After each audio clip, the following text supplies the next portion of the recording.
Hello mga ka-freshness! Naghahanap ka ba ng magandang coffee tambayan dito sa Rodriguez Rizal na parang nasa dekada 60 or 80? Yung parang nostalgic at feel na feel mong mag-emote? Tara dito sa Kapisiglo. Matatagpuan siya sa 192J Sumulong Street, San Jose, Rodriguez Rizal. Open siya from 3 p.m. to 11 p.m.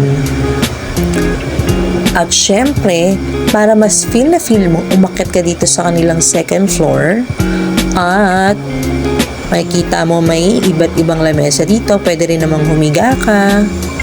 At syempre, hindi magiging kompleto ang iyong pagtambay kung di ka o order ng mainit na kape. Marami kayong option. May hot and cold. At syempre, tikman natin tong masasarap nilang dessert. Tulad ng bibingkang galapong with matching fried kangkong. Pwede mong dalhin ang iyong pamilya, barkada, at pwede mo ring idik ang iyong mahal na irog. Di mo na kailangang gumastos ng mahal pero romantic ang ambience. Kaya tara na, try mo na dito sa Kapisiglo dito sa Rodriguez Rizal. See you!